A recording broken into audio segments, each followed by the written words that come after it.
ini adalah contoh bentuk laporan ya.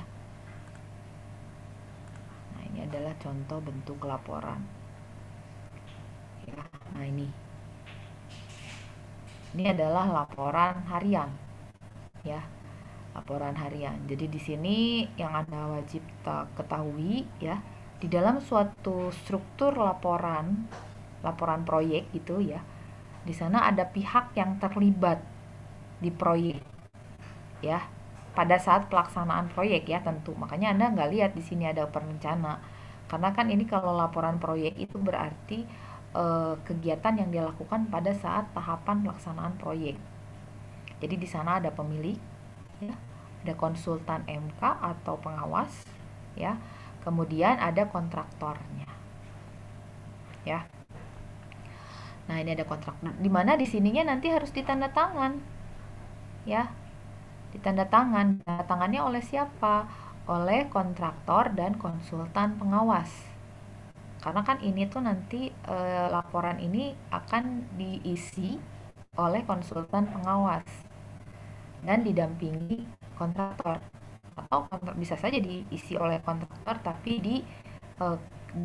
gitu ya, dikerjakan atau diawasi oleh konsultan pengawas ya. Jadi ini semacam logbook, semacam apa namanya, daftar kegiatan apa sih yang dilakukan dalam satu hari tersebut. Nah, yang tahu hari itu melakukan apa kan dua pihak ya, antara kontraktor dengan konsultan pengawasnya atau MK-nya ya. Nah, isi dari laporan ini tentu kurang lebih selain tadi adalah tenaga sumber daya yang ada di lapangan tersebut ya, artinya digunakan pada saat pelaksanaan pekerjaan tersebut, dari mulai materialnya ya, tenaga kerjanya sampai alatnya ya. Kemudian pekerjaan apa saja yang dilakukan pada hari tersebut ya. Nah, itu jadi itu yang dilaporkan. Dan ada sebetulnya satu lagi adalah kondisi cuaca hari tersebut ya. Biasanya juga dilaporkan ya. Nah, ini nah, yang betul tuh setiap harinya itu ditanda tangan di paraf ya. Kadang ada proyek yang ya udah nanti aja 1 bulan, jadi Anda lihat belum ditanda tangan gitu, belum diparaf, diborong gitu ya. Nanti terakhir gitu, padahal nggak boleh ya, harusnya setiap hari itu rutin dipantau oleh konsultan MK-nya atau pengawasnya ya.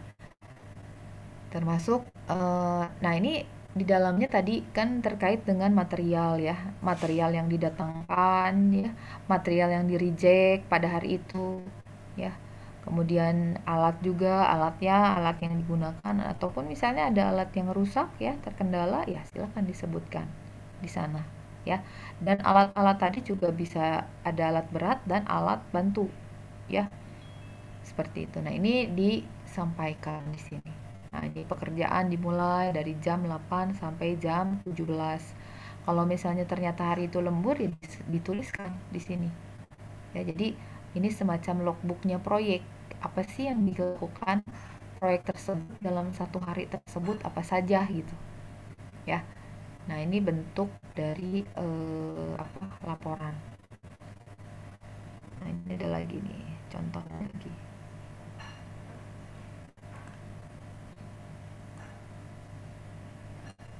Nah, ini ya, ini lebih detail lagi, volumenya keluar ya. Jadi prestasi minggu lalu, oh ini laporan mingguan ya, maaf. Tadi ini laporan harian, kemudian ini direkap menjadi laporan mingguan. Nah, laporan mingguan juga nanti direkap menjadi laporan bulanan ya. Nah, kalau kita tahu progres bobot setiap minggunya, kemudian akan berubah menjadi bobot tiap bulannya, itulah nanti yang ditagihkan oleh kontraktor ke owner gitu ya. Jadi kalau misalnya katakanlah kontraktor dengan ownernya itu sistem pembayarannya itu 5 termin Misal gitu ya, kalau 5 termin berarti 20% progres. Nah, kalau 20% progres berarti nanti dilihat di minggu keberapa 20%-nya tercapai, yaitu sudah bisa ditagihkan ke owner untuk minta dibayarkan. Ya, tentu biasanya 20% itu tidak 20 tapi 20 lebih gitu ya. Kalau kita ingin menarik pembayaran ke owner, tentu persentase dari progres yang yang ada gitu harus lebih tinggi ya dari yang ditagihkan gitu ya. Nah, ini bentuk laporan ya, contoh laporan. Nah, nanti ini diisi ya. Nah, saya sedikit menyampaikan ini kembali ada kaitannya dengan QS, materi kuliah QS. Ini Anda kalau misalnya membuat menghitung dulu produktivitas ya, produktivitas sumber daya, terutama material, alat dan tenaga kerja ya. Ini juga bisa dikaitkan dengan laporan ini ya. Jadi produktivitas real. Kalau Anda ambil lampiran permen PU tentang AHSP, di situ kan ada produktivitas, itu koefisien produktivitas rencana.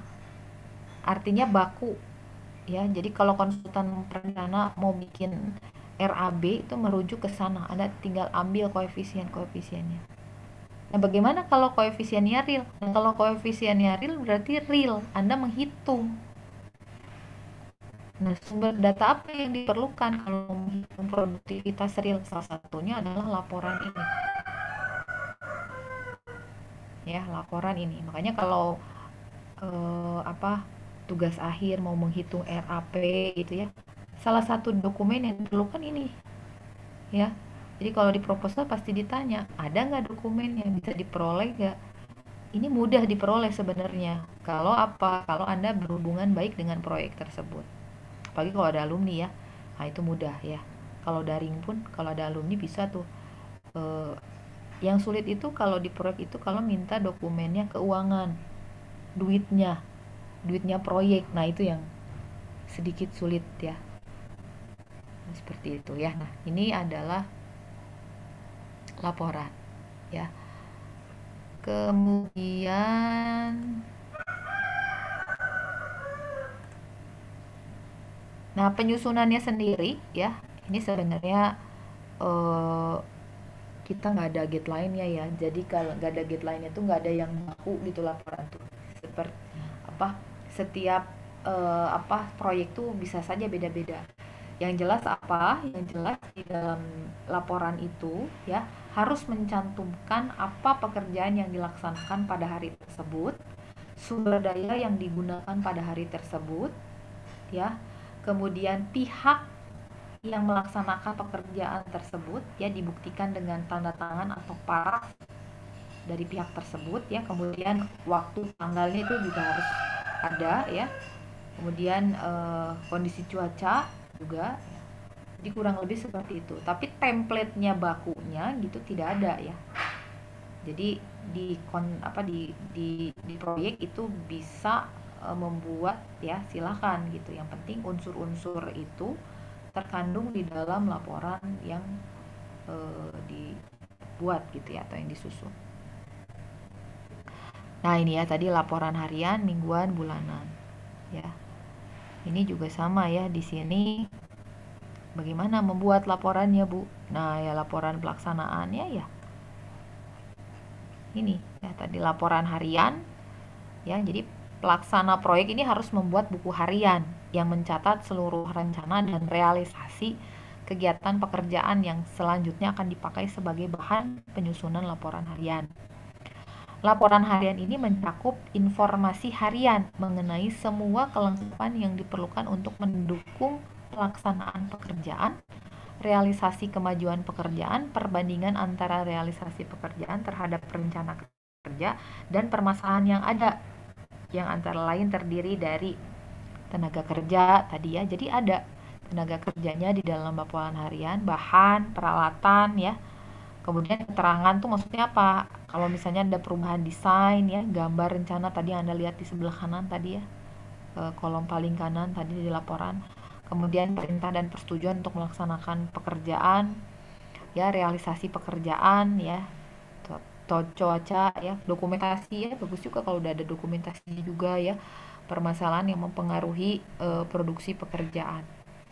Nah, biasanya kalau eh, salah satu PKL luring, ya, dilaksanakan secara luring, itu Anda juga sama bikin sehari itu Anda ngapain aja nih di proyek. Jadi Anda bikin logbook harian PKL. Satu hari itu Anda pekerjaannya apa di proyeknya. Itu sama sebetulnya seperti apa laporan harian ini, ya. Walaupun sekarang nanti Anda daring, tetap daring juga ada logbooknya, ya. Logbooknya Anda melaksanakan pekerjaan apa, Anda wajib mengisi itu. Misalnya mengikuti webinar, ya, mengikuti atau mencari sumber informasi terkait pekerjaan struktur, ya, struktur beton bertulang gitu, ya, menggunakan misalnya YouTube. Nah, itu harus ditulis. Itu nanti ada logbooknya disiapkan oleh panitia biasanya tiap hari. Jadi selama durasi 37 minggu efektif, maaf, 37 hari, ya. Kalau 37 minggu, 37 hari, ya. Nah, efektif. Anda akan tahu Anda tuh ngapain setiap harinya.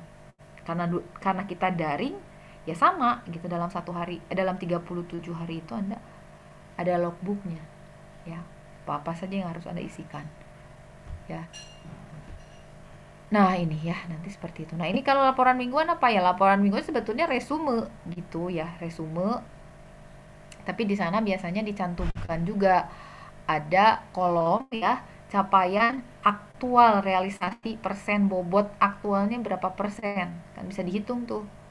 Ya, bisa dihitung dari hari Senin, Selasa, Rabu, Kamis, Jumat, ya. Totalnya berapa? Nah, ingat dulu ada kurva S kan yang dibuat, kurva S rencana. Nah, rencananya berapa, aktualnya berapa.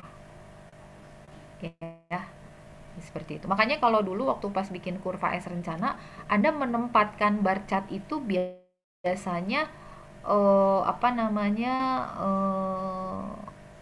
menerus. Menerus, contoh misalnya ada pekerjaan A misalnya pekerjaan galian dari hari ke-1 sampai hari ke-7. Anda settingnya kan begitu dulu saat membuat rencana, ya. Kenapa? Karena ya itu yang biasanya terjadi. Nah, tapi saat aktual bisa saja bar chartnya nggak jadi 7 apa namanya, continue, ya, enggak. Bisa saja tidak dari hari ke-1 sampai ke-7, mungkin dari hari 1 kemudian sampai hari 5, kemudian nanti hari ke-9 sampai hari ke-10, bisa seperti itu. Karena aktual, ya, dan bobotnya bisa saja berkurang, ya. Nah, kalau berkurang gimana? Berarti kalau berkurang durasinya nambah, tidak 7 hari tapi 8 hari. Berarti bar chartnya tidak hanya sampai minggu ke-9 tadi, tapi minggu ke-10. Kenapa? Karena kalau bobot rencana itu tetap juga harus sesuai, harus sama dengan aktualnya. Ya, hanya perubahan pergeseran di bar chartnya. Ya, dan jumlahnya, ya. Jadi ya karena ada pergeseran, ya, bisa pergeseran, bisa jadi jumlahnya yang hari, jadi tidak merata. Kalau dulu saat bikin kurva S rencana, ya udah Bu, bobotnya misalnya pekerjaan galian 5%, 5% bagi 7, ya, ketemu tuh masing-masing, jadi 5/7, ya, kalau bobotnya dulu rencana. Tapi kalau aktual tidak, ya. Jadi hari ke-1 bisa saja tidak 5/7 tapi 4/7, ya. Mungkin saja nggak per 7 juga, ya, tapi bisa per 8, ya. Jadi 8 hari kalau durasinya, jadi bisa nambah 8 hari, ya. Tidak apa-apa, itu kan memang aktualnya seperti itu. Tapi bobot capaian di akhirnya, mau itu mau itu perencanaan dengan realisasi harus sama, ya. Nah, makanya di sini kalau di laporan mingguan muncul ada tambahan row itu, ya. Itu adalah apa namanya, capaian rencananya dan aktualisasinya, aktual atau realisasinya, ya. Laporan bulanan gimana? Ya, laporan bulanan juga sama, ya. Artinya apa? Artinya ya di dalamnya resume apa namanya dari laporan mingguan, ya. Dan bahkan kalau kalau sistem pembayarannya monthly payment, artinya pembayarannya tiap bulan, Bu, ada pembayaran tiap bulan, ada. Bisa saja ya, antara tadi saya bilang kan yang umum itu biasanya pembayaran by progress gitu ya, sesuai dengan apa namanya, kemajuan pekerjaan ya. Tapi jenis pembayaran yang lain itu ada yang dilakukan oleh owner kepada kontraktor, itu adalah jenis pembayaran bulanan ya. Kalau pembayaran bulanan berarti tiap bulan nagih gitu pembayaran. Kalau proyeknya 1 tahun berarti tiap bulan itu akan menagihkan pembayaran ya dari kontraktor kepada owner. Nah, cuman ini biasanya bentuk pembayaran bulanan ini tidak terlalu disukai kalau ownernya pemerintah. Kenapa? Karena proses administratifnya itu banyak yang harus dilalui ya. Pembayaran kan kalau pakai uang negara tuh nggak langsung tren gitu ya, saya bayar Anda ya, ada prosesnya. Belum ada satu kementerian lagi yang masuk, Kementerian Keuangan. Nah, makanya biasanya kalau ownernya pemerintah lebih menyukai pembayarannya dengan progres ya. Jadi kalau misalnya 5 termin, 2 termin, 3 termin, jadi pengurusan administrasi, jadi waktunya tidak terbuang untuk mengurusi proses pencairan keuangan ya. Karena kalau ownernya pemerintah, proses pencairan keuangannya itu tidak semudah kalau ownernya swasta. Nah, itu aja. Kenapa? Karena ya uang negara. Di sana ada satu kementerian yang masuk tadi, Kementerian Keuangan, dimana kalau mau mengeluarkan uang itu nggak langsung hanya satu kementerian tersebut ya. Jadi di Indonesia ini semua kementerian ya masuk Kementerian Keuangannya, di semua kementerian. Dikbud ada Kementerian Keuangannya, Kesehatan ada keuangannya ya. Jadi nggak Dikbud langsung nih gitu uang, nggak gitu. Ada proses verifikasi dan administratif yang dilakukan oleh Kementerian Keuangan ya. Nah, ini ya laporan ya. Kemudian ini tugas ya, tadi dibuat.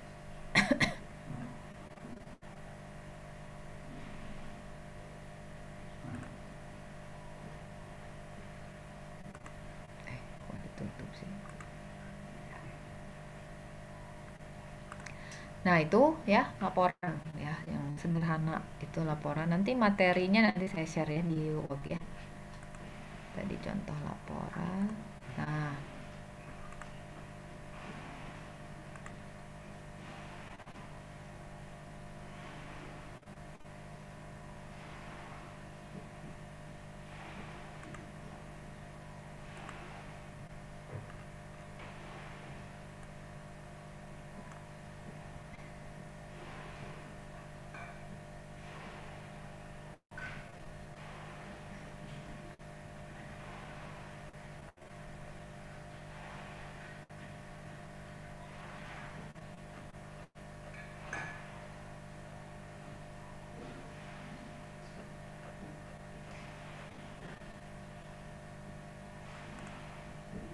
kemudian berikutnya lagi adalah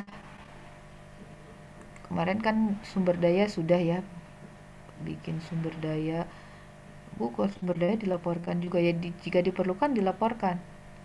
Ya, di sini ada pembuatan laporan pengendalian. Nah, ini ya. Pembuatan laporan pengendalian waktu, biaya, sumber daya. Ya. Nah, ini RAB kan. Ada belajar ini di QS kan. Nah, ini ada RAP.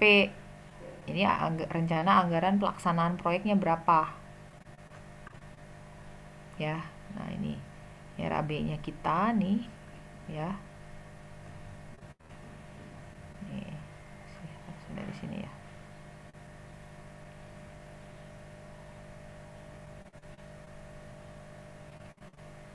Biasanya kalau rencana anggaran biaya pelaksanaan itu nggak apa namanya, tidak dipublikasi oleh kontraktor ya, karena kan itu kaitannya dengan kondisi apa, manajemen kontraktornya gitu ya.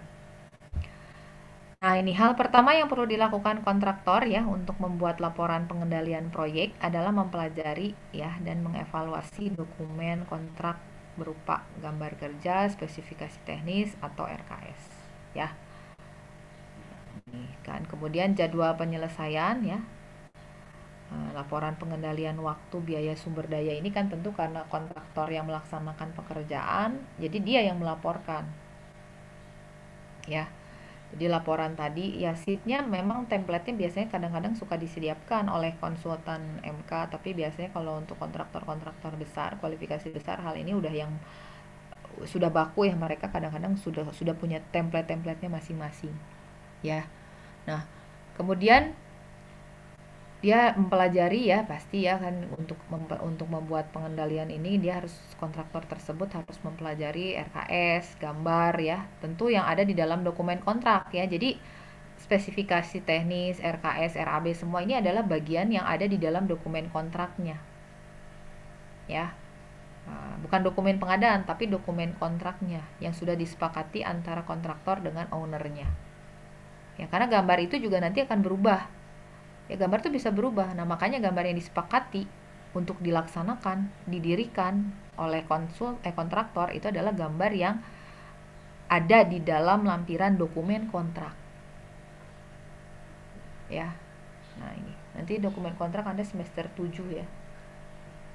Nah, kemudian dikeluarkan oleh pemilik proyek untuk dipelajari dan evaluasi ya. Kemudian, nah selanjutnya rencana anggaran pelaksanaan proyek yang dibuat secara rinci dan detail berdasarkan RAB yang dikeluarkan oleh proyek digunakan sebagai laporan pengendalian biaya proyek. Rencana anggaran biaya proyek ini dibuat secara logis dan serinci mungkin disesuaikan dengan kondisi lapangan ya, sehingga dapat dijadikan data dan informasi untuk penyusunan jadwal, rencana pelaksanaan serta pengendalian proyeknya. Ya, rencana pelaksanaan yang dilakukan oleh kontraktor kan tentunya. Dan pengendalian proyeknya. Ya, jadi karena dia sudah merencanakan sumber dayanya, waktunya, kemudian biayanya ya, dia kemudian akhirnya menyusun pengendalian proyeknya. Nah, kemudian bentuk-bentuk laporan yang diusahakan ini yang sederhana, ini menggunakan laporan ya. Nah, terus kemudian toolsnya tadi pelaporannya cukup menggunakan cash flow proyek ya. Jadi cash flow proyek itu ada cash in, ada cash out. Nah, cash in-nya dari mana? Cash in-nya dari RAB ya. Cash out-nya dari mana? Dari yang dibelanjakan berdasarkan pelaksanaan pekerjaan. Ya. Nah, ini contoh galian tanah di sini. Ya, Anda dulu kalau bikin QS ya, bikin QS. Mata kuliah QS bikin RAB ya. Ini nggak usah saya sampaikan lagi lah. Ini kan ada volume, ada harga satuan ya. Tiba-tiba segini gitu kan. Nah, di sini galian tanah. Anda lihat di sini. Harga satuannya kan beda ya. Nih. Ini kalau harga ini ya, kalau RAB kan harga satuannya rencana ya. Artinya yang disepakati kontraktor kan. Kontraktor. Ya, artinya yang disepakati ya di dokumen kontraknya. Kalau pelaksanaan kan aktualnya yang dilaksanakan oleh si kontraktor. Ya. Nah, ini juga berbeda nih. 125.000 kalau RABP ya.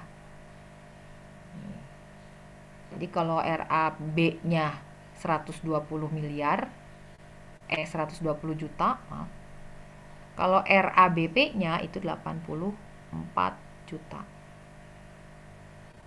Ya. Nah, RAB yang dikeluarkan oleh pemilik proyek sebagai harga kontrak dengan kontraktor berdasarkan hasil tender. RAB ini dievaluasi kembali rinci oleh kontraktor untuk membuat perencanaan pelaksanaan di lapangan yang lebih objektif dan ya pasti harus di bawah RAB. Kenapa? Karena kan dia menghendaki adanya keuntungan ya, seperti itu. Dan tetap persyaratannya harus sesuai ya, harus sesuai dengan mutu ya. Mengurangi harga ini bukan mengurangi harga ya, tapi mengatur kondisi harga dengan yang dimiliki oleh kontraktor ya. Nah, kemudian ini ada RABP-nya ya. Nah, biasanya kan kalau proyek nggak akan diberikan tuh Anda rencana anggaran biaya proyek tuh. Kenapa? Karena harga satuannya pakai harga satuan kontraktor ya. Jadi apa ya namanya, misalnya Anda gini, misalnya di kelas ini misalnya Bintang, nah Bintang ngejual jaket gitu ya, Bintang ngejual jaket sama Azri ya, jual nih Bintang jualnya 200.000. Nah 200.000 ya, kemudian misalnya Siva juga sama gitu, 220.000 sama ke Azri. Nah dengan spek yang sama Anda jualnya 220.000. Nah biasanya nih apa namanya, Bintang sama Siva kan nggak akan mau ngasih tahu berapa biaya produksinya ya kan. Ya kalau ketahuan ya jadi ketahuan gitu ya. Biasanya kan tidak mau. Jadi penjual itu ya, kalau apa namanya langsung gitu ya, kan kalau kontraktor itu kan dia memproduksi bangunan, ada biaya produksi bangunannya kan. Nah sementara kalau apa harga, kalau harga jadi beda ya, ada biaya ada harga. Kalau harga ya kita sudah menawarkan di sana harganya sekian. Nah RAB itu harga, RAB itu harga, RABP itu adalah biaya produksi kontraktor ya. Nah, kalau Anda lihat di sini ada harga satuan, itu ada kan ada komponen dua yang ada di sana. Ada DHS, ada AHSP. Dulu Anda waktu bikin QS, RAB di mata kuliah Quantity Surveying, Anda menghitung eh, harga satuan ini, harga satuan pekerjaan. Harga satuan pekerjaan itu tadi saya bilang ada DHS-nya, daftar harga satuan, ada AHSP-nya. Ya. DHS sama AHSP-nya untuk RAB dengan RABP sama template-nya, sama. Tapi yang membedakan sumber DHS untuk RAB itu sumbernya dari mana? Dari jurnal. Ya kan? Jurnal harga tuh. Harga semen berapa gitu kan? Harga besi berapa? Itu dari jurnal. Anda mengacunya semua ke jurnal. Selain jurnal apa? Bisa menggunakan peraturan pemerintah. Bisa pemerintah pusat, artinya sumber harga yang dikeluarkan oleh pusat, atau sumber harga yang dikeluarkan oleh daerah, pergub, perwal ya. Walaupun kalau pergub perwal tidak setiap tahun mereka mengeluarkan standar harga ya, tidak setiap tahun. Jika ada urgenitas gitu, kenaikan yang signifikan, biasanya mereka mengeluarkan. Periode mereka mengeluarkan biasanya 4 tahun ya, 5 tahun ya, selama si pejabatnya menjabat. Tapi kalau jurnal dikeluarkan tiap tahun, jurnal harga 34 provinsi ya, semua itu. Nah itu satu. Dua apa? ASP ada, template-nya ada. Nah tapi tadi koefisien produktivitasnya nih ya, kalau RAB ya kita bisa coba langsung ambil. Tapi kalau RABP enggak, kontraktor yang punya sumber dayanya, dia bisa menentukan produktivitas masing-masing pekerjaan yang ada di dalam AHSP tersebut. Nah itu jadi yang membedakan. Jadi dan pasti harganya lebih rendah ya, biaya produksi itu pasti lebih rendah dibandingkan harga ya. Nah harga satuannya tadi kalau untuk RABP dari mana ya, si kontraktor punya sendiri ya, punya sendiri, lebih murah kan pasti dia cari. Apalagi kalau kontraktor mengerjakan banyak proyek ya, dia dari suppliernya juga biasanya ada kerjasama juga ya, sehingga harganya jatuhnya lebih murah. Tapi kalau proyeknya banyak, karena kan volume yang dia minta juga banyak, sehingga nanti si suppliernya bisa memberikan harga diskon lagi itu ya, artinya itu harganya si kontraktor. Nah ini arus keuangannya si kontraktor dan RAB dan RABP ya. Terus gimana Bu kalau begitu? Ya sudah, kalau kita sudah tahu ya, ya tetap ini bobotnya 100%. Ini hanya membuatkan semacam cash in cash out saja, yaitu uangnya uangnya proyek, arus kasnya proyek. Jadi dibuatkan semacam tabel. Ya, ini saya stop share. Nah, ini ya. Nah, semacam ini saja. Cash in dan cash out. Ya, jadi hari ini keluar berapa? Ya. Ini untuk pengendalian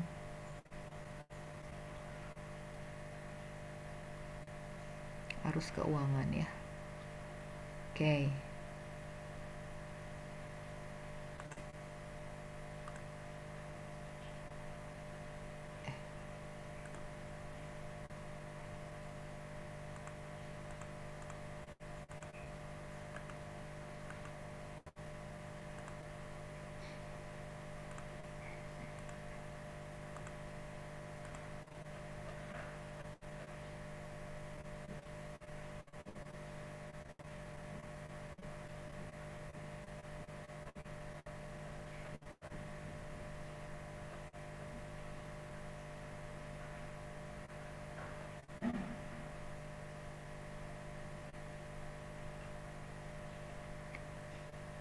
Tadi keuangan ya, laporan RABP. Nah, kemudian setelah itu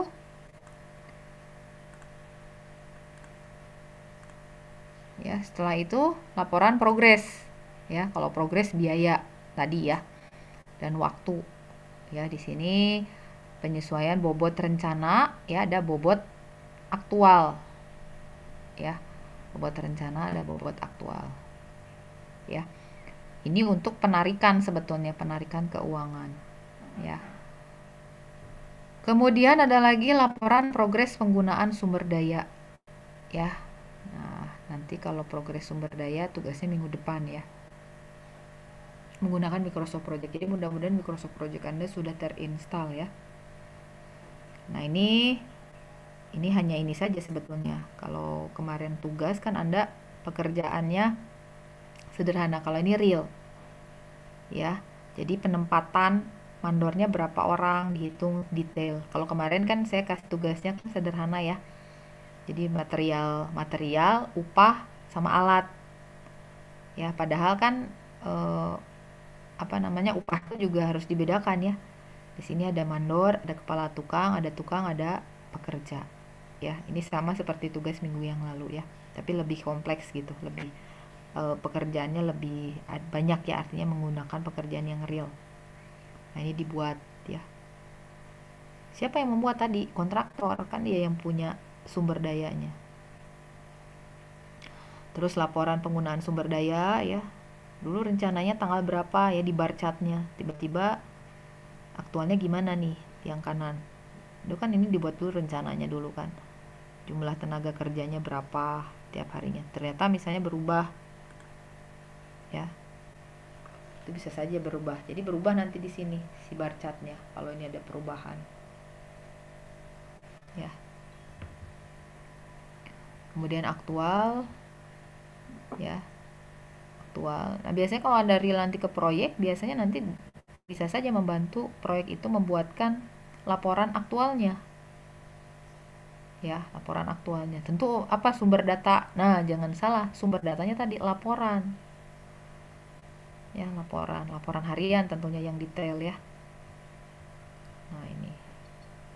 Kalau di proyek tiba-tiba Bu nggak ada laporannya dibuat per minggu, per bulan. Nah, itu sebetulnya salah ya. Jadi digabung gitu nanti terakhir. Padahal nggak boleh, harusnya setiap harinya tuh rutin buat laporan. Nah, ini ya. Ini juga sama ya. Kalau tadi laporan jadwal alat, upah ya, ini jadwal material.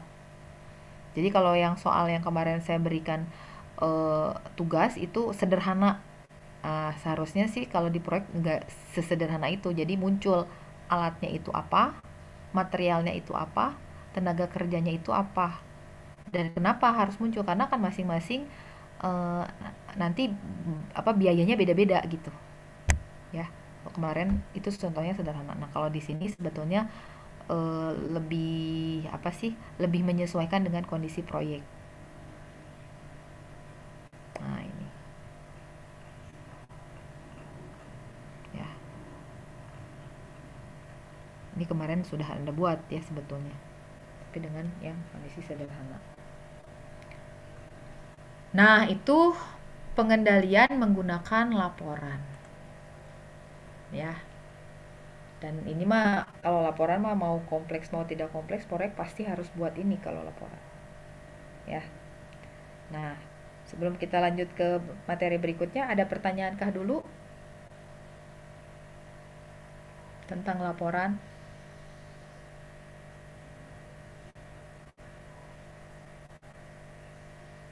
Belum ada? Belum, Bu. Belum ada, Bu. Oke. Belum ada, Oke. Bu. Belum ada, Bu. Oke ya, belum ada. Oke.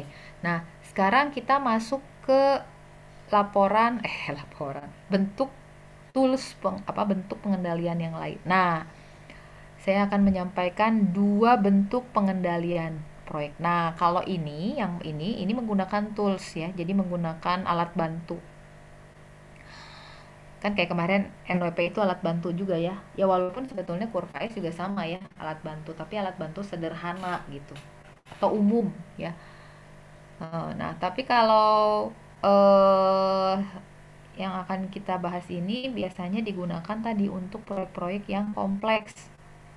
Sekali lagi kompleks itu kalau di Perpres tuh di Perpres pengadaan barang jasa ya, dinikannya terhadap rupiah ya, dikonversinya terhadap rupiah. Jadi pekerjaan yang kompleks itu pekerjaan yang nilainya minimal 100 miliar. Nah, sama seperti NWP ya, network planning kemarin. Bukan berarti yang di bawah 100 miliar tidak boleh pakai ini juga ya. Nah, sama ya, boleh saja silahkan. Ya, tapi lebih diutamakan untuk proyek-proyek yang kompleks itu. Maksudnya itu saja. Ya. Barangkali nanti Anda PKL proyek mengerjakan hanya 30 miliar. Ada tugas besar ya kan di laporan. Anda mau bikin ini aja gitu. Apalagi kalau Anda masuknya ke konsultan MK atau konsultan pengawas, Anda nggak masuk. Maksudnya masuknya bukan ke perencana gitu. Nah, boleh tuh membuat itu. Pasti nanti buat ini aja ya gini untuk bantu proyeknya. Sekalian Anda juga belajar real di proyek ya. Membuatkan iya, membantu mereka ya. Barangkali nanti proyeknya nggak semuanya di atas 100M kan, barangkali nanti Anda PKL tuh ya. Nah, itu bisa. Atau membuat NWP-nya per segmen, nggak per proyek. Kenapa? Karena pas waktu lagi PKL kan 3 bulan. Nah, 3 bulan kan paling pekerjaannya hanya bagian komponen dari suatu struktur gedung. Anda mau buat itu, silakan. Semua sampai pengendaliannya juga ya, boleh gitu. Atau enggak Bu, saya mau ini aja, justru mau pekerjaannya, justru mau perencanaannya, ya silahkan. Kalau Anda masuk owner kan mudah juga perencanaan, gimana bisa keluar dimensi seperti itu. Nah, kalau itu kan berarti ke perencanaan. Ya, jadi ada hitungannya lagi, itu beda gitu. Ya kan setiap mahasiswa kan ininya beda-beda ya. Termasuk juga nanti proyeknya. Terus gini ya, kalau kata saya gini, Anda kalau dapat proyek sudah bersyukur alhamdulillah, jangan dulu proyeknya itu pekerjaannya ini tentang struktur bawah misalnya.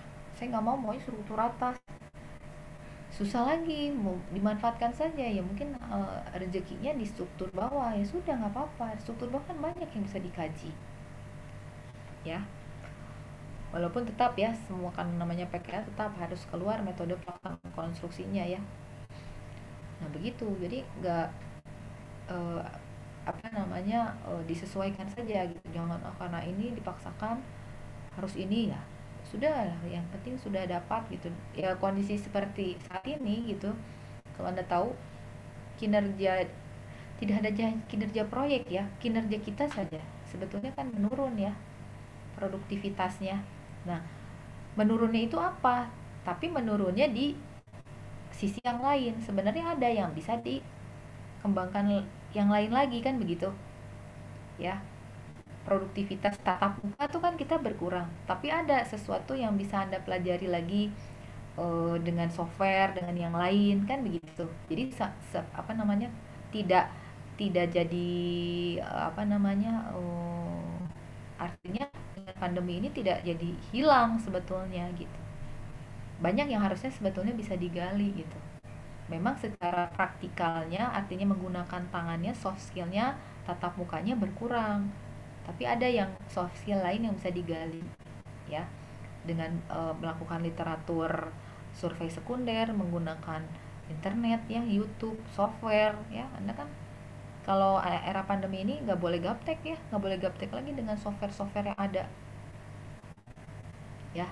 Nah seperti itu kurang lebihnya ya. Nah kemudian sekarang kita masuk ke pengendalian tools pengendalian yang sederhana tadi menggunakan laporan, dan ini wajib kalau laporan ya, di proyek manapun harus, hukumnya udah fardu ain lah itu ya, wajib, jadi harus ada gitu, nggak boleh nggak ada, sama seperti halnya kurva S harus ada. Nah tapi untuk proyek-proyek yang kompleks, nah diharapkan dia juga menggunakan bentuk pengendalian proyek yang lain ya. Kenapa harus menggunakan bentuk pengendalian yang lain? Kenapa? Karena kompleks kan, bayangan Anda kalau kompleks berarti sumber daya juga makin banyak yang harus dikelola, pihak yang harus bertanggung jawab juga akan lebih banyak, material dan alat yang digunakan juga pasti lebih banyak ya.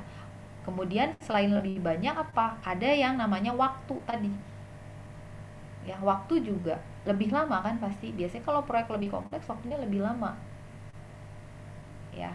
Nah sehingga perlu ada pengelolaan yang lebih apa ya, yang namanya lebih detail. Nah, sehingga salah satu bentuk pengendalian yang lain yang digunakan untuk proyek-proyek yang kompleks itu adalah menggunakan, yang pertama adalah dengan menggunakan, kita yang mana dulu ya, ada dua tools.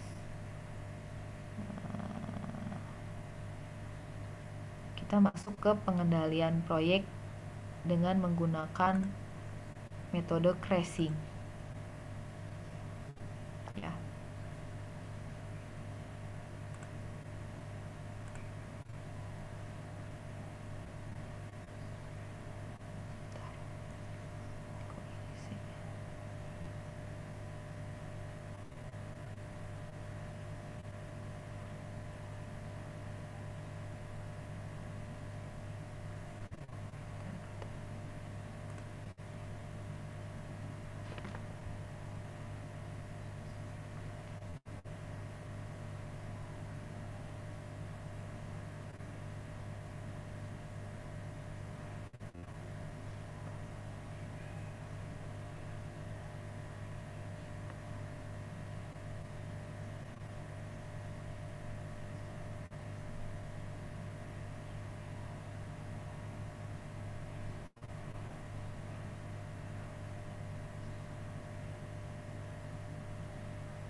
Sebentar ya, saya izin cari, kayaknya itu bukan yang terbaru, sebentar ya,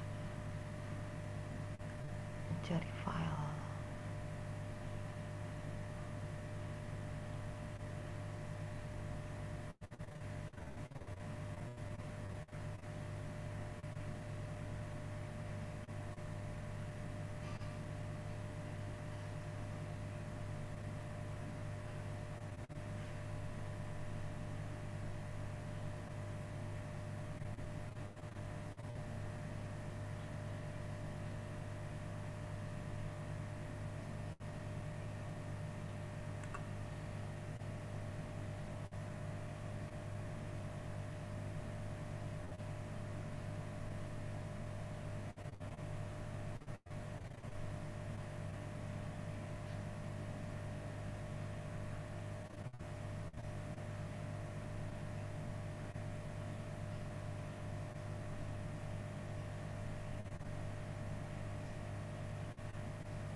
biaya indirect cost ya. Nah, kemudian aktivitas dapat dipercepat atau pekerjaan dapat dipercepat dengan berbagai cara ya. Jadi sebetulnya untuk mempercepat suatu pekerjaan itu bisa dilakukan berbagai hal ya, yaitu menambah tenaga kerja ya, kemudian menambah jumlah waktu shift ya pekerja ya. Jadi shiftnya yang tadi cuma satu shift, jadi misalnya ada shift malam ya. Kemudian melakukan penambahan peralatan ya, kemudian mengubah pengaturan urutan pekerjaan lagi misalnya jika memungkinkan ya, kemudian misalnya melakukan perubahan metode pelaksanaan ya, yang tentunya bisa lebih cepat tanpa mengurangi mutu tentunya ya. Nah, ini adalah aktivitas yang dapat dilakukan untuk mempercepat tadi ya, mempercepat waktu pelaksanaan ya.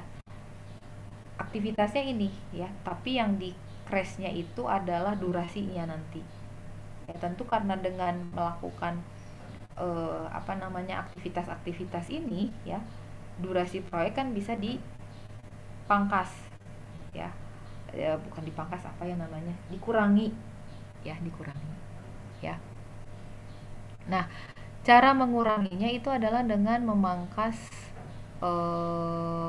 slack yang ada ya, tapi tentunya harus diketahui dulu network planning secara keseluruhan ya. Kenapa? Karena kan dari network planning itu kita bisa tahu lintasan yang mana saja, ada berapa lintasan dalam proyek dalam NWP tersebut ya.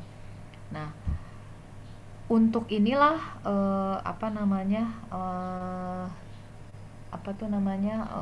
materi yang terkait gitu ya. Nah, metodenya ini adalah dengan crashing ini ya. Nah, apa rumus dari crashing ya? Rumus dari crashing ini, karena crashing ini di sini adalah satu program untuk mempercepat waktu ya. Nah, caranya itu adalah dengan menggabungkan dua unsur durasi dan waktu ya.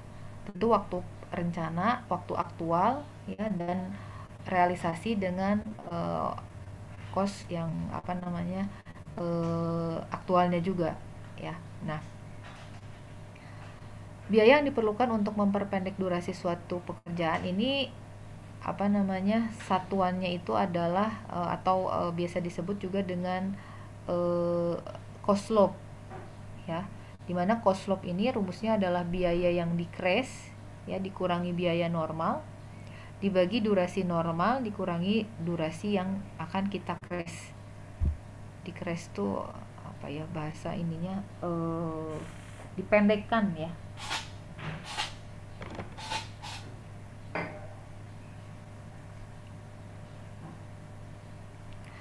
Nah, kita masuk misalnya ke contoh di sini. Contoh yang sederhana.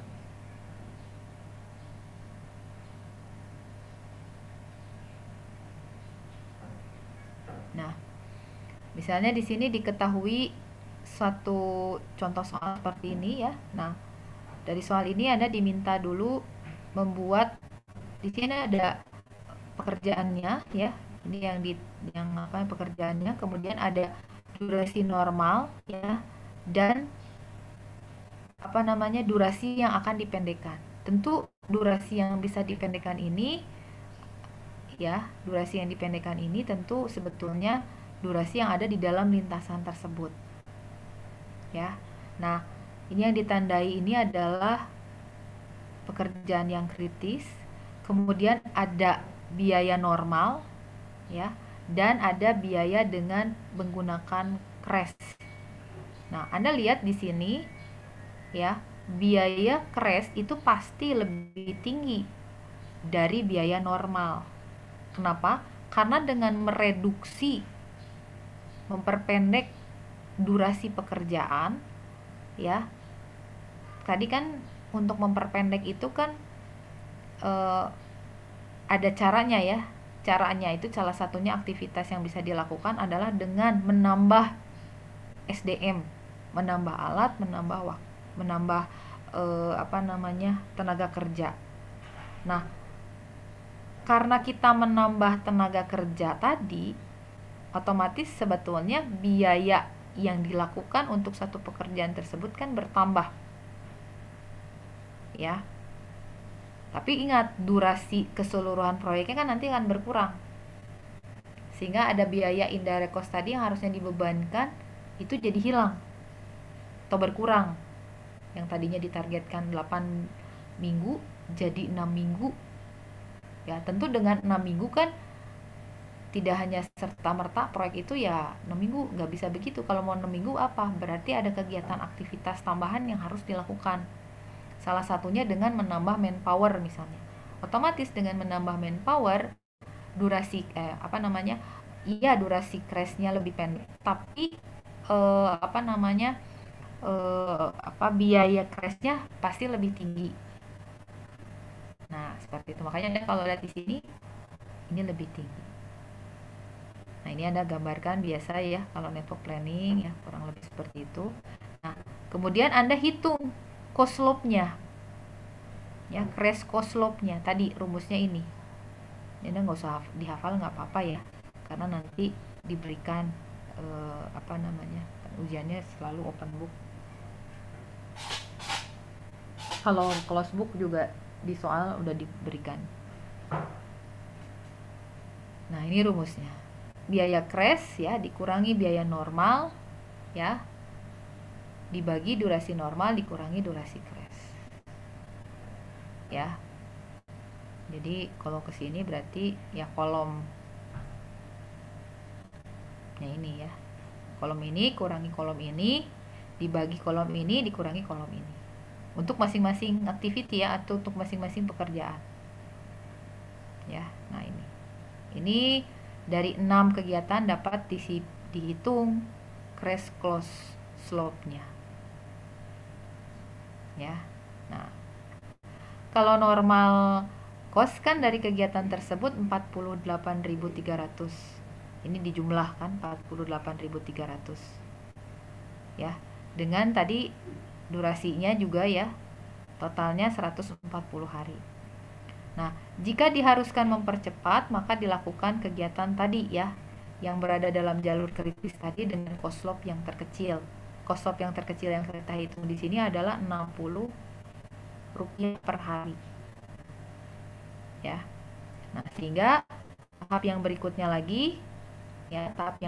lagi, durasi yang ada di dalam tadi jumlah lintasan kritis kita kurangi dengan 10 hari. Total sama dengan 120 hari. Ya. Nah, kemudian tadi cost-nya ditambah 10 hari dikali 120 hari.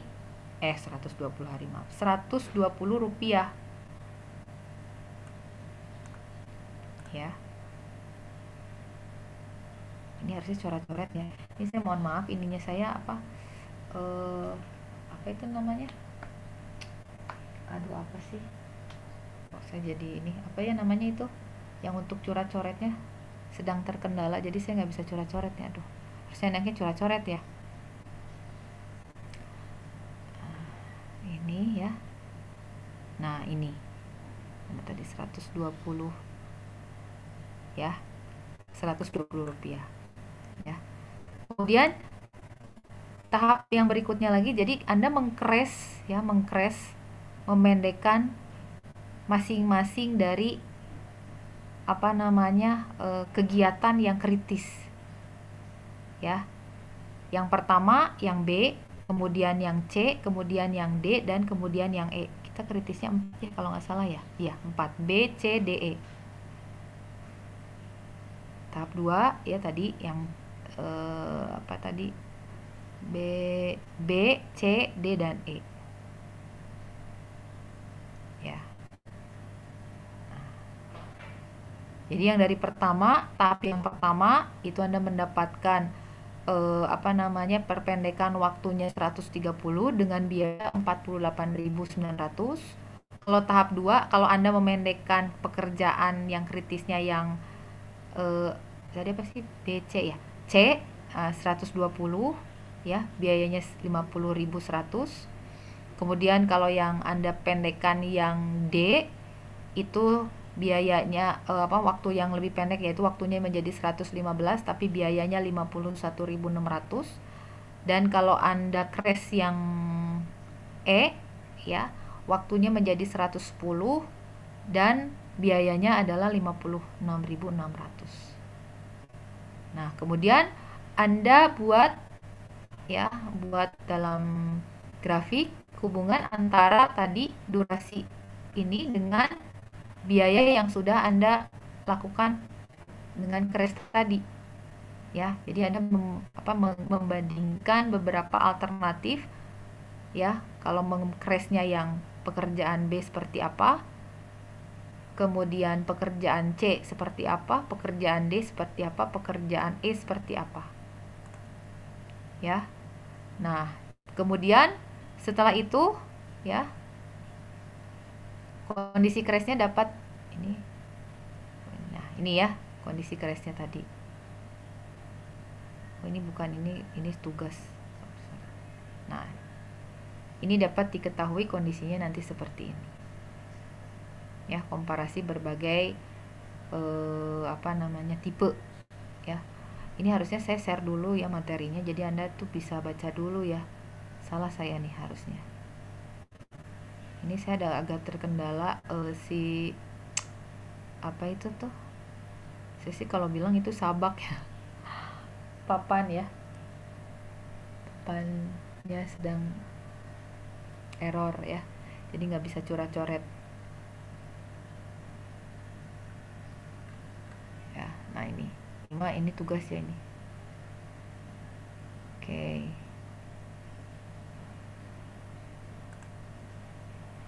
Ini materinya sedikit. Ini nanti saya share juga ya. Ya, jadi dengan crash ini ya, artinya gini. Crash itu bisa mempercepat, tapi efeknya adalah ada biaya yang harus dikeluarkan, kan begitu. Tapi dengan mengeluarkan biaya itu sebetulnya sepadan dengan indirect cost nanti yang tidak harus dikeluarkan proyek gitu.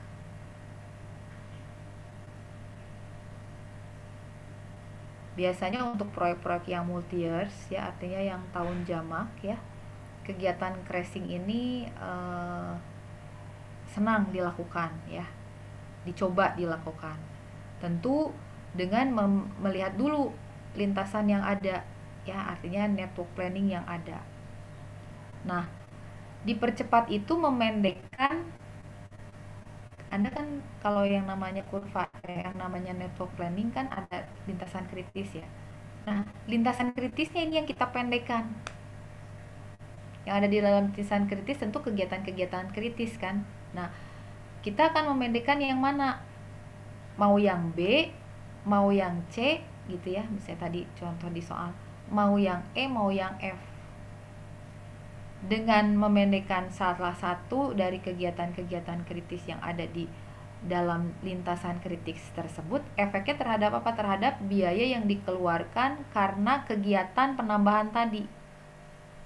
Kalau kita memendekkan suatu pekerjaan di proyek, ya, berarti apa yang dilakukan? Berarti dilakukanlah penambahan, biasanya yang paling sering dilakukan adalah penambahan SDA, sumber daya. Ya, bisa tenaga kerja, bisa alat. Efeknya apa? Kalau menambah jumlah alat, jumlah material, jumlah tenaga kerja, tentu efeknya adalah naik biayanya. Jadi makanya ada biaya, ada durasi crash, tapi ada biaya crash muncul.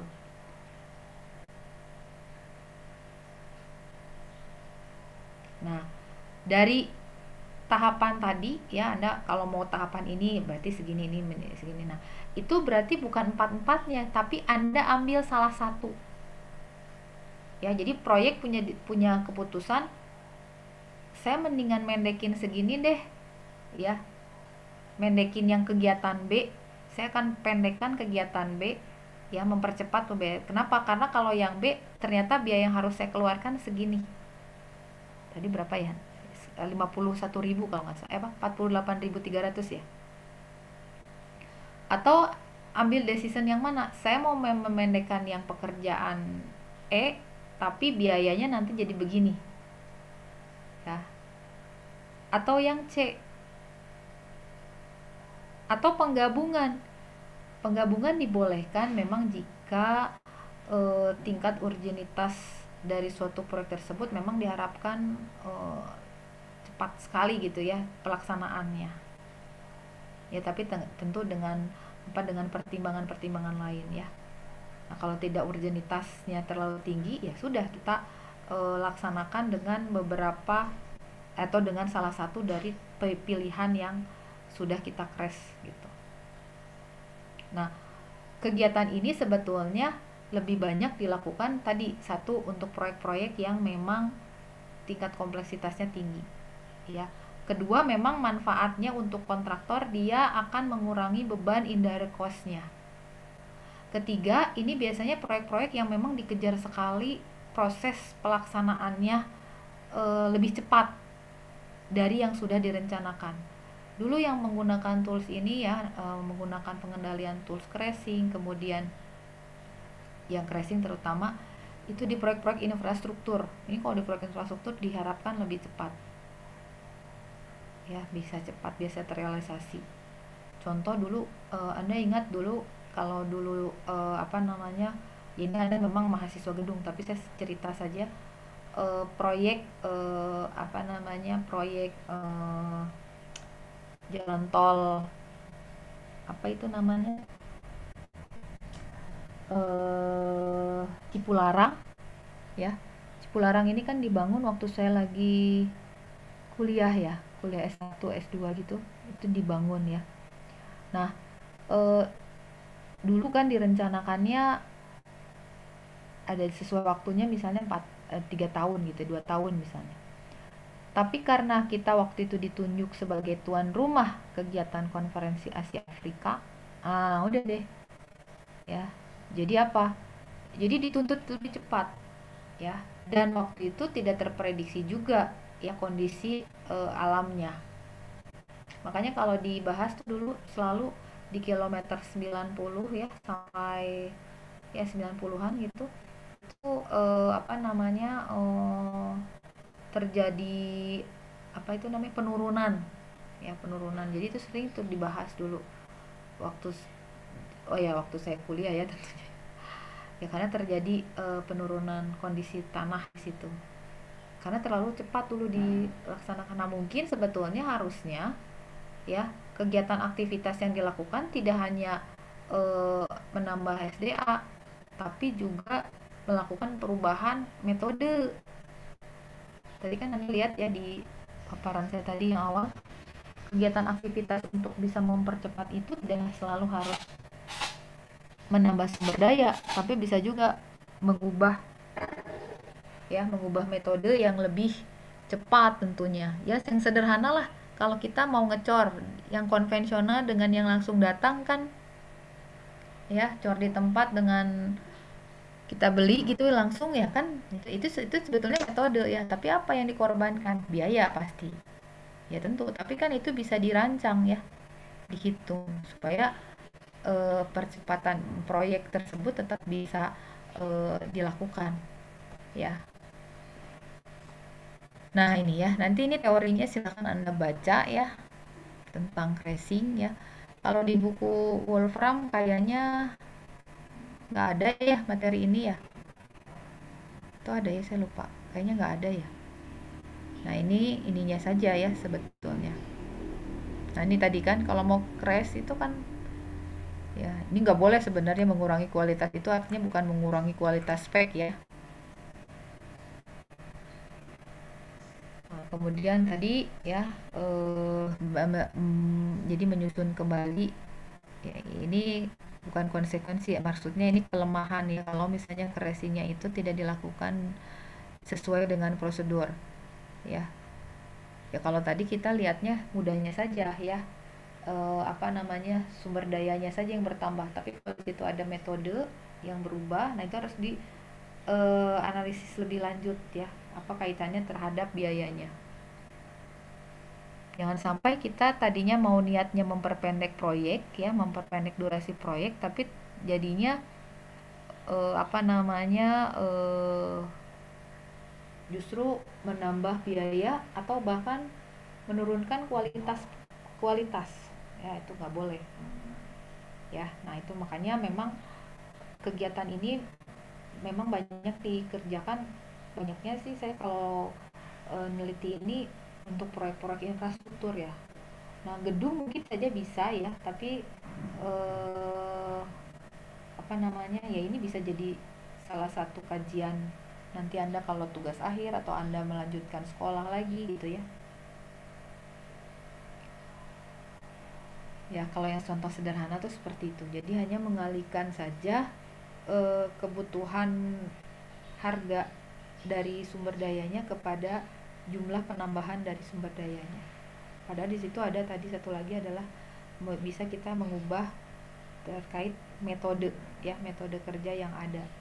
Itu juga sebetulnya bisa bisa mempercepat proyek ya. Jadi crashing itu memendekkan, tapi artinya mempercepat proyek kan. Jadi proyeknya jadi masa durasinya jadi lebih apa namanya, lebih berkurang ya, lebih singkat, maaf, lebih singkat ya. Biasanya ini proyek-proyeknya yang multi years ya. Ya kalau proyeknya cuma 3 bulan 6 bulan ya ngapain juga diperpendek gitu ya, karena kan memang umumnya seperti itu kalau yang tahun tunggal ya. Jadi kalau di proyek itu ada proyek itu yang namanya tahun tunggal sama tahun jamak. Kalau tahun tunggal itu hanya 1 tahun dilaksanakannya gitu maksimal ya, tapi kalau multi years itu lebih dari 1 tahun ya.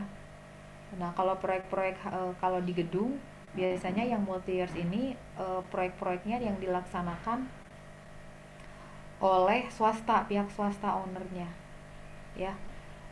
Kalau ownernya pemerintah itu kadang, bukan kadang ya, nggak banyak proyek-proyek gedung yang dilaksanakan ownernya pemerintah secara multi years ya. Kenapa?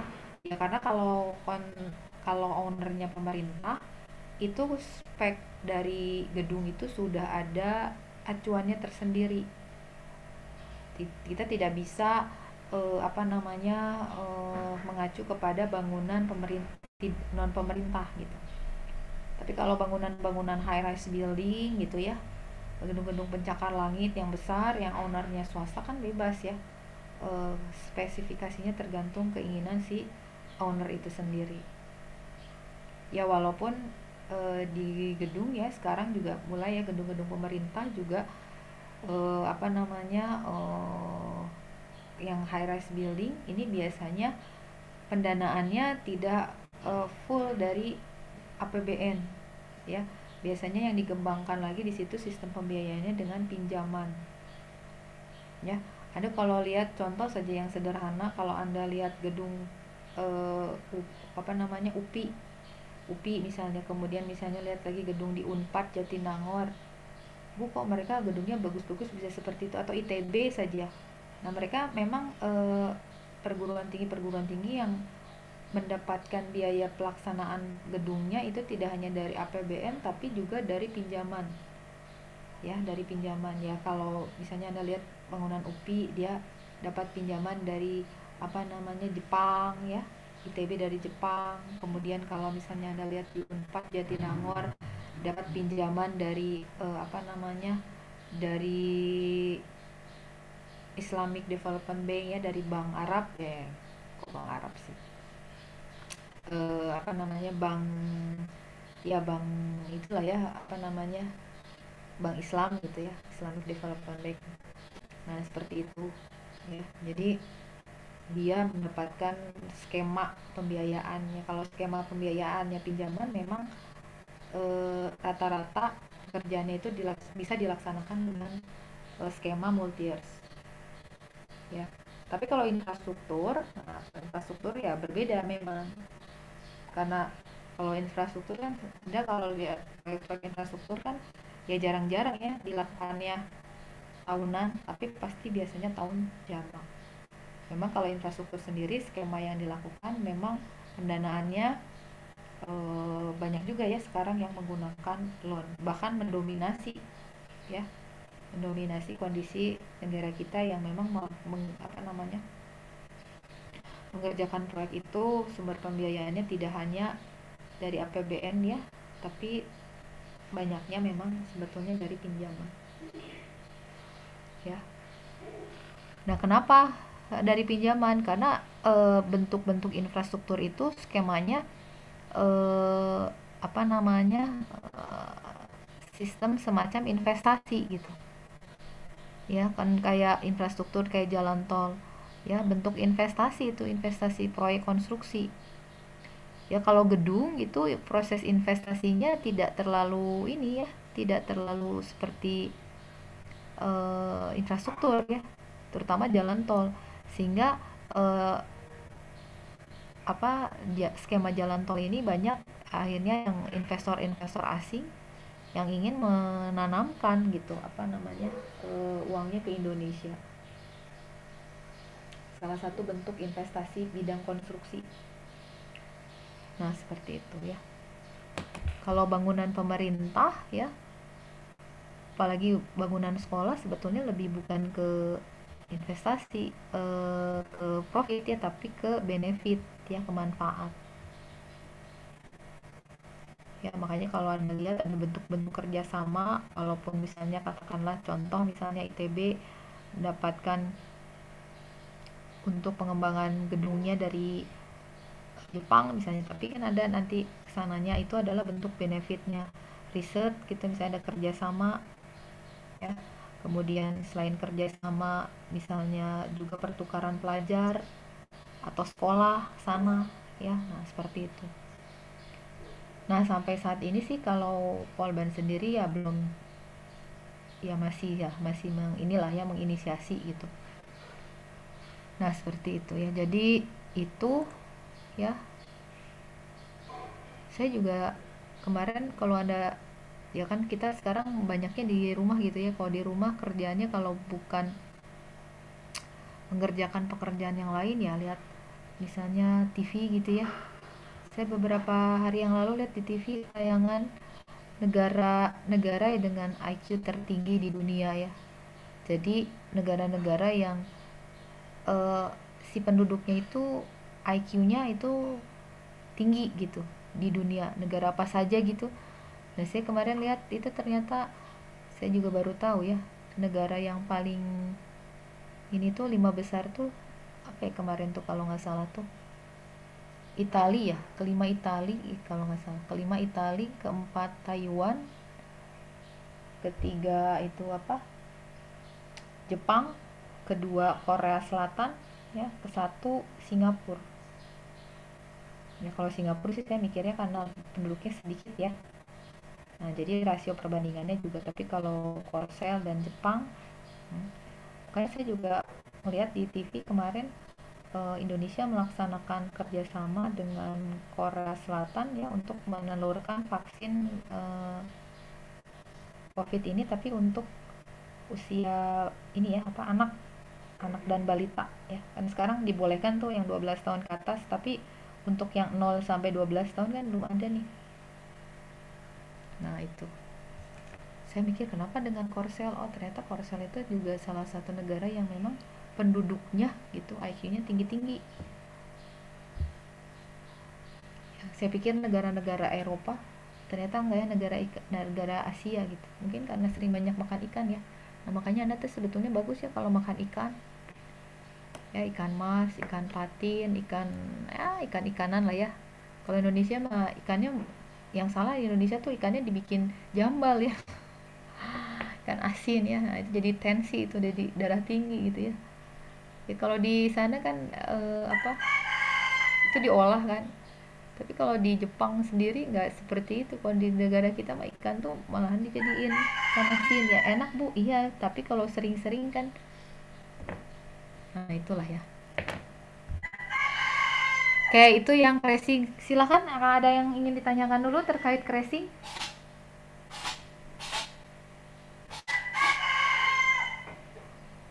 Belum ada?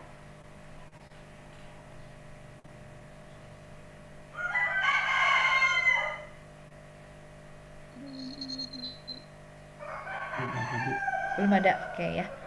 Oke, sekarang kita masuk satu lagi ke pengendalian menggunakan earn value. Oke, saya share screen. Ini boleh ya, nanti kan saya share di Word ya. Nanti Anda baca-baca dulu, mungkin pertanyaannya baru muncul minggu depan. Setelah Anda baca dulu materinya, silahkan ya.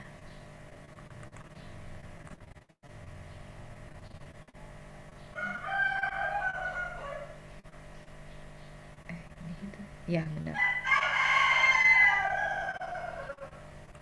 Oke, tools yang lain, sistem monitoring proyek dan pengendalian proyek lain adalah sistem and value ya, atau nilai hasil. Oke ya. Nah, ini sebenarnya teori ya. Sebenarnya bisa baca ya. Nah, monitoring proyek adalah memantau pelaksanaan proyek ya yang telah direncanakan. Dalam monitoring perencanaan digunakan alat pengendalian ya tadi ya. Alat pengendalian ya. Nah, salah satunya alat pengendalian yang selain tadi laporan, kemudian casing ya, casing program, adalah salah satunya lagi adalah end value atau nilai hasil ya. Nah, di dalam yang namanya monitoring kan tadi ya, makanya kita perlu kemajuan aktual dan kemajuan rencana, dievaluasi bagaimana kedua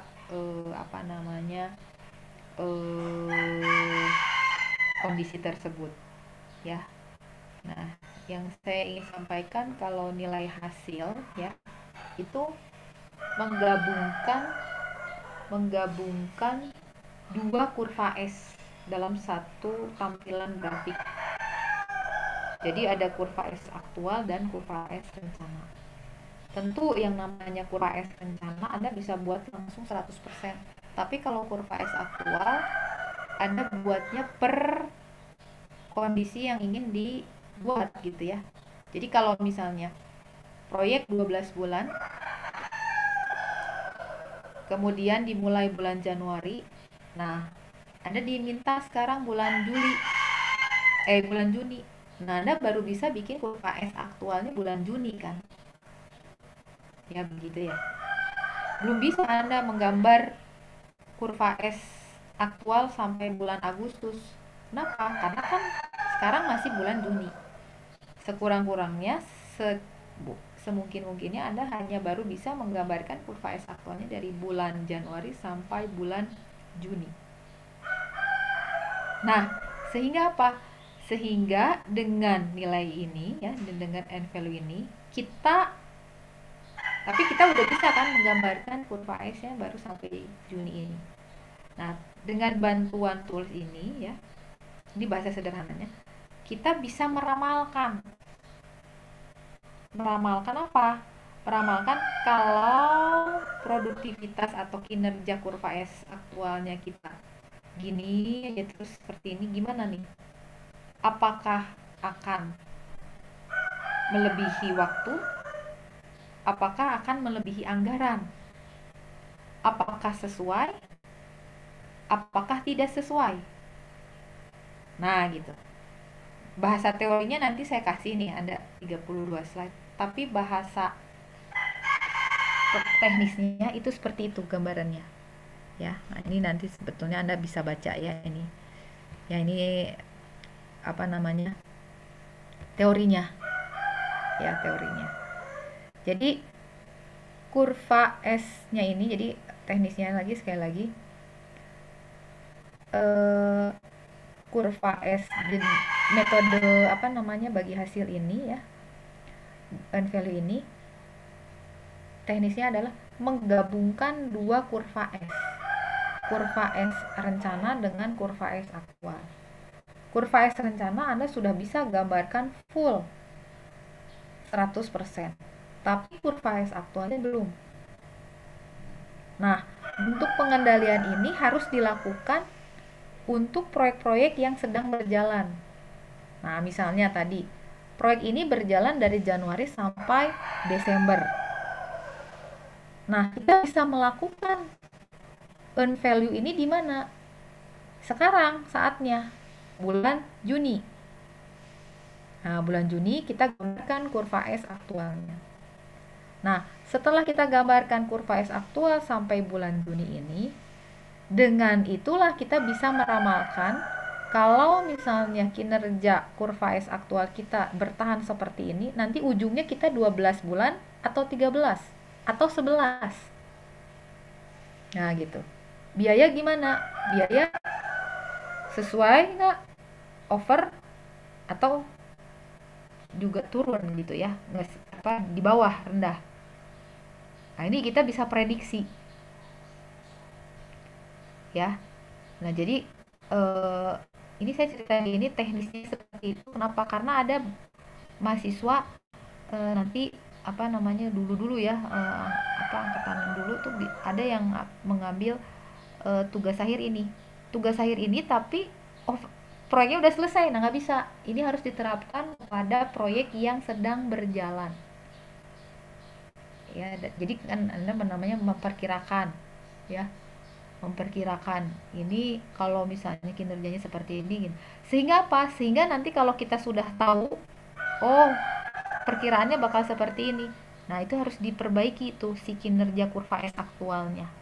Di mana? Ya dari mulai bulan Juli tentunya ya. Nah seperti itu. Jadi biasanya di proyek ini dilakukan untuk proyek tadi yang kompleks ya, biasanya di setelah selesai atau menjelang penarikan termin, mau lihat kok kinerjanya kayak gini terus nggak, kenapa harus dilakukan, dipantau seperti ini.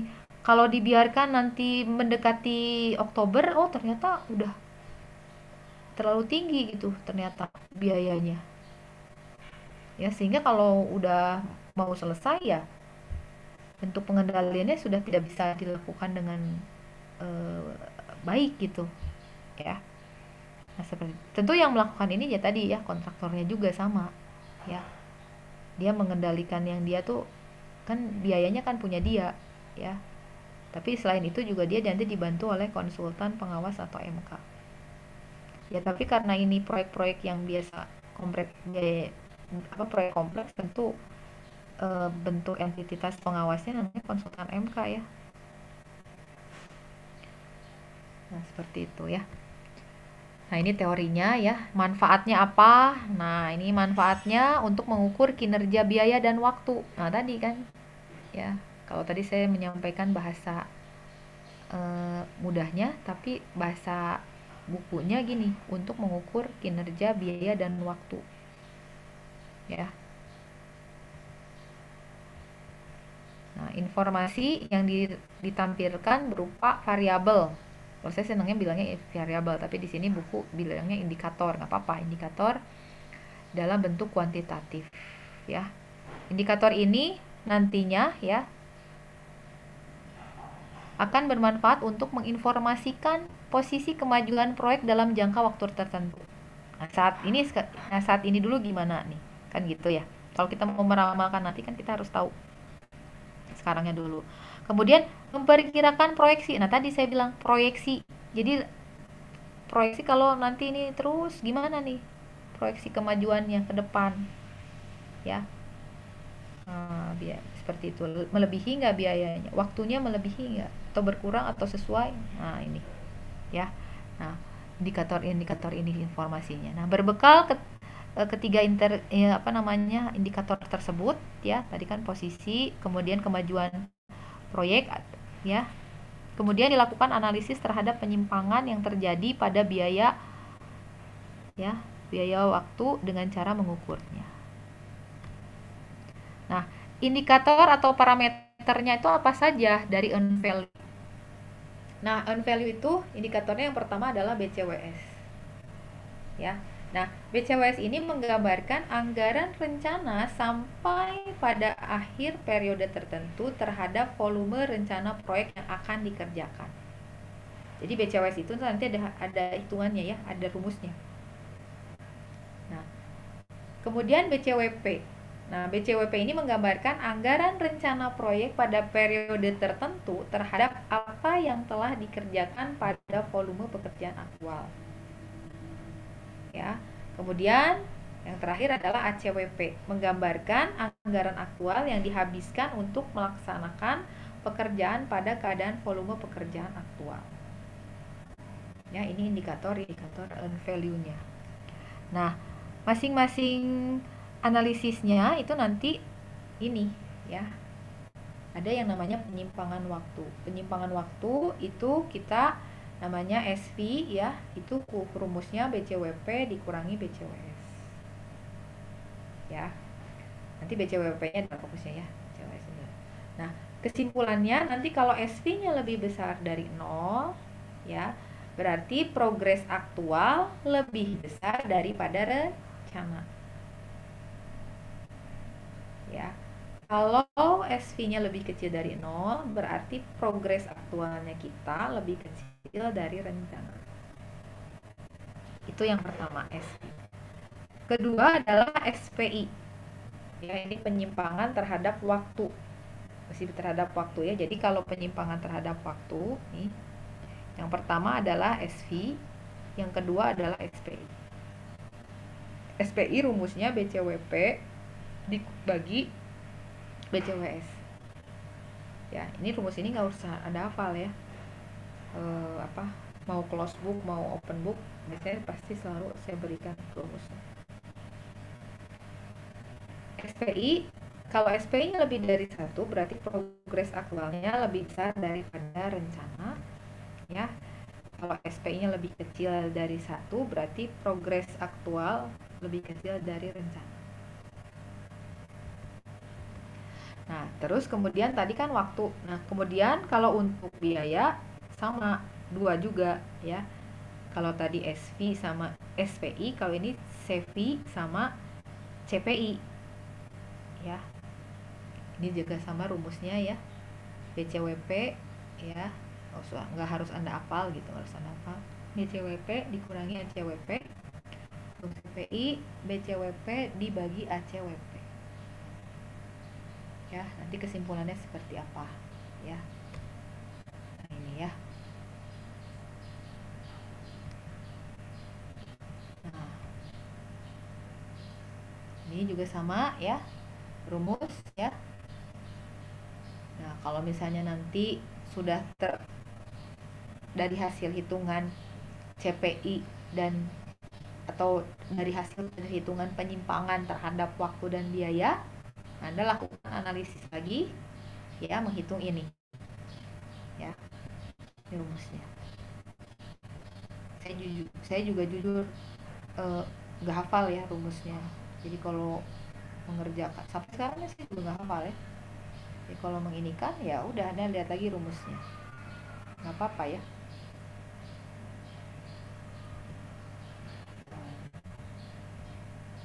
Nah, ini tadi ya, menggabungkan 2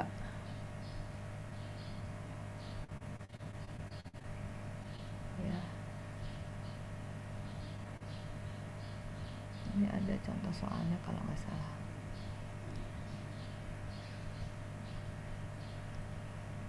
Ada ya.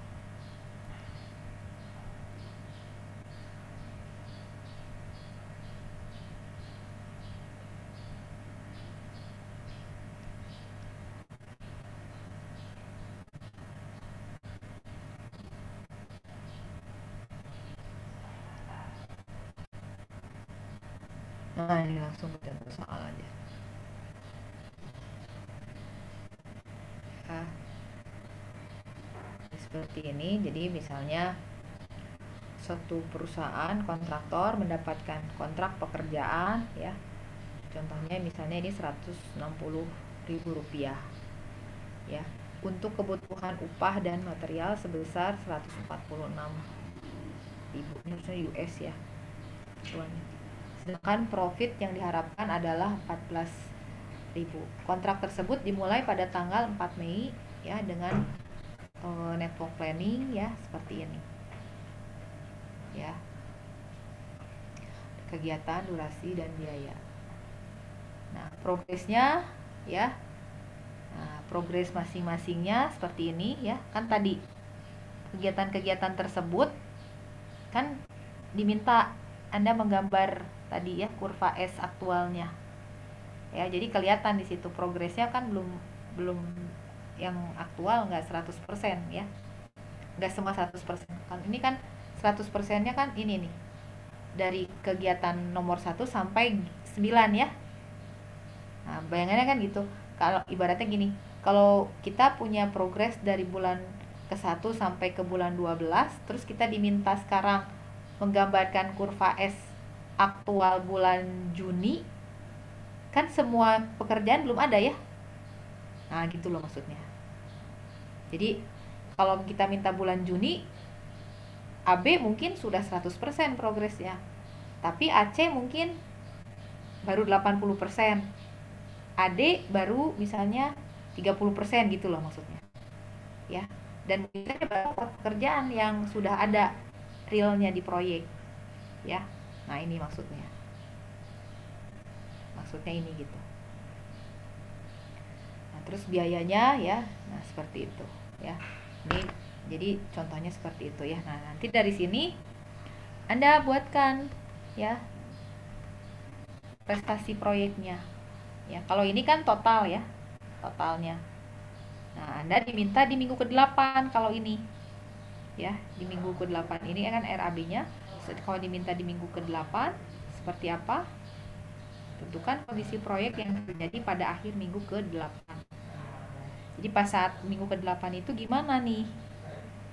Ya, si proyek itu kalau kinerja waktu biayanya seperti itu, apakah dia akan melebihi atau tidak melebihi, gitu kan? Nah, ini dihitung ya, nanti ini kan Anda silahkan dilihat. Ini kalau yang kayak gini, ini maksudnya minus ya, yang pakai kurung. Yang dihitung kan masing-masing ya. Terus saya dihitung parameternya ya. Ini tinggal masukin rumus aja. Ini juga sama, tadi rumusnya ada ya, Anda tinggal masukin rumusnya gimana.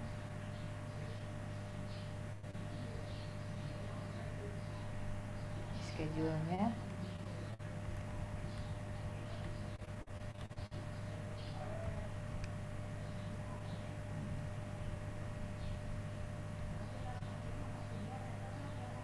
Jadi kalau cost ya, karena tadi setelah dihitung kan ada kalau lebih besar, lebih kecil. Nah, ini ternyata dari cost proyek akan mengalami kerugian. Agar proyek tidak rugi, maka harus dicapai CPI sebesar 1,45. Ya, berarti kalau 1,45 berarti harus diubah tuh si kinerja cost-nya. Ya, karena kalau dengan kinerja cost-nya seperti itu, ya di minggu ke-8 dicek kalau seperti itu kondisinya, ya dia akan mengalami kerugian proyek tadi. Nah, untuk supaya tidak rugi ya, CPI yang diambilnya itu harus 1,45. Nah, nanti kalau udah dapat 1,45 itu apa nanti diterjemahkannya? Nanti diterjemahkan ke dalam kinerja cost yang harus dia lakukan. Ya, jadi dia misalnya harus menambah sumber dayanya seperti apa ya, kan ketentuannya, atau enggak dia hanya menambah jam lembur, sehingga sebetulnya mungkin ada yang waktu waktu tidak termanfaatkan ya, itu dari cost. Kemudian dari schedule juga sama. Nah, dari schedule ternyata apa? Ternyata durasi proyek akan lebih panjang dari rencana 15 minggu kalau tetap kinerja kurva S aktualnya seperti itu ya. Makanya supaya dikembalikan ya, supaya mengikuti smoothnya kurva S rencana. Nah, SI-nya itu harus ya di sini 1,4 ya, 1,4. Nah, gitu maksudnya. Ya, jadi kalau pakai bahasa mudahnya seperti itu. Tapi kalau bahasa ilmiahnya ya ini nanti saya share ini. Anda boleh pelajari dulu ya. Nah, setelah pelajari, setelah itu bingung, nah baru silakan mungkin akan bertanya mungkin minggu depan ya. Nah, jadi itu ya. Minggu depan dengan kita akan bahas tugas ya. Semua tugas yang sudah disampaikan ya. Nah, nanti hari ini juga saya akan berikan tugasnya terkait ini, ya, terkait materi pengendalian. Ya, tugasnya nggak sulit, tinggal mengikuti saja cara di sini ya. Jadi kalau ini rumusnya apa, Anda lihat ini rumusnya apa. Ya, persis seperti ini, hanya berbeda durasi ya, dan angka-angkanya tentunya ya, dan biayanya juga berbeda. Begitu.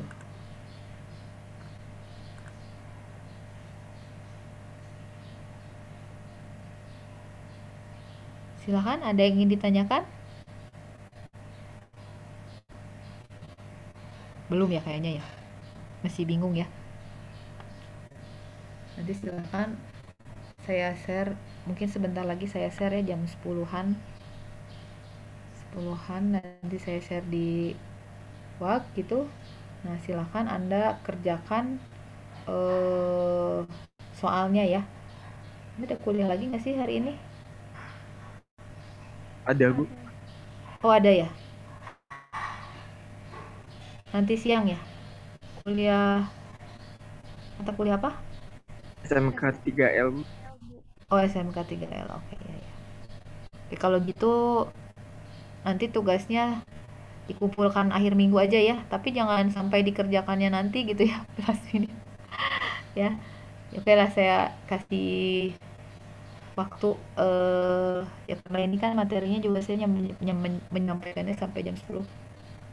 Silakan nanti 2 jam ini Anda pelajari dulu materinya, terus silakan Anda kerjakan tugasnya mungkin saya beri waktu dikumpulkan di akhir minggu ya. Di akhir minggu tuh hari, kalau nggak hari Sabtu, hari Minggu lah ya. Nanti saya ininya lebih jelasnya lagi di tugas ya, teknisnya. Sambil mungkin nanti ada pertanyaan saat mengerjakan tugas, ya udah nanti bisa disampaikan minggu depan. Memang bagusnya ya, ini saya salah juga sih, harusnya share dulu ininya, materinya. Untung saya masih punya waktu ya, minggu depan kita masih ada kuliah 1 kali lagi. Jadi bisa Anda tanyakan nanti di minggu depan. Oke, begitu saja kuliah hari ini. Ada yang ditanyakan terkait materi? Belum ya kayaknya ya? Cukup dulu. Belum ada, Bu. Oke, baik, belum ada. Oke, kalau belum ada, nanti materi segera saya share ya, jam 10-an lah ya, saya share. Nah, silakan nanti Anda pelajari, kemudian silakan Anda kerjakan tugasnya ya. Nah, ada satu yang ingin saya sampaikan juga, sebetulnya nanti saya tidak akan memberikan soal terkait pengendalian ini dengan Microsoft Project ya. Karena kalau tapi kalau Anda ingin latihan boleh, nanti silakan ya. Kalau misalnya diperlukan, nanti bisa saya minggu depan berikan soal, tapi tidak harus dikumpul, silakan. Jadi kalau Anda kemarin lihat Microsoft Project kan Anda ada kolom ya, kemudian ada tampilan project report.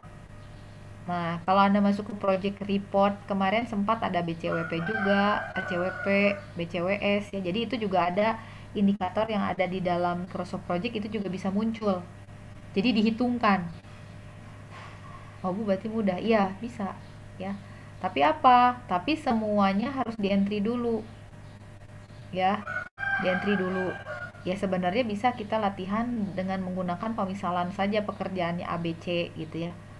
10 pekerjaan gitu ya. Nah, tapi harus real. Kenapa harus real? Karena kan kemarin Anda udah belajar Microsoft, atau bisa aja sih kemarin Anda kan ada tugas ya, tugas yang dari Pak Ujang itu kan real ya.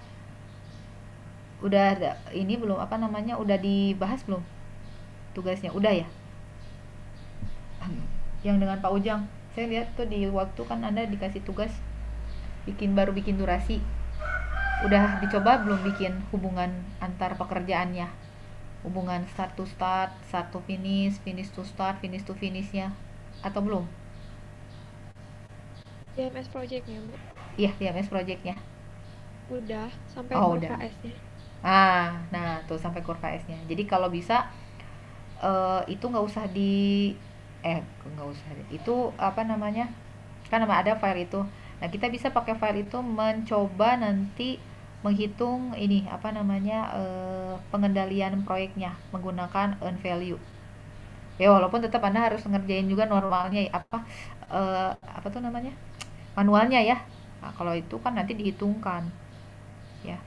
Jadi di Microsoft Project itu nanti bisa dihitungkan langsung keluar. Jadi kalau Anda masuk ke report ya, report. Nah, report di situ ada salah satu bentuk earn value. Nah, itu mengeluarkan ya indikator-indikator ini.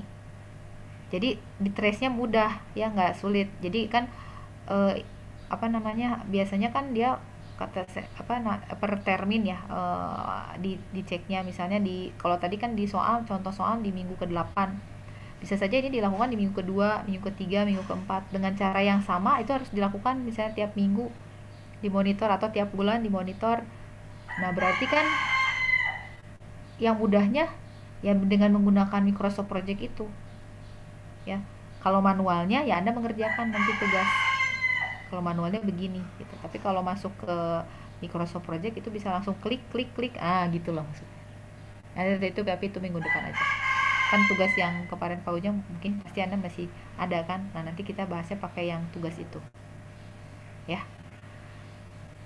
Oke, kalau begitu, kalau tidak ada pertanyaan, kita akhiri saja perkuliahan hari ini. Terima kasih ya. Salam sehat selalu untuk Anda ya. Assalamualaikum warahmatullahi wabarakatuh. Waalaikumsalam Terima kasih, warahmatullahi Bu. wabarakatuh. Waalaikumsalam. Terima kasih, Bu. Sama-sama. Terima kasih, Bu. Sama-sama.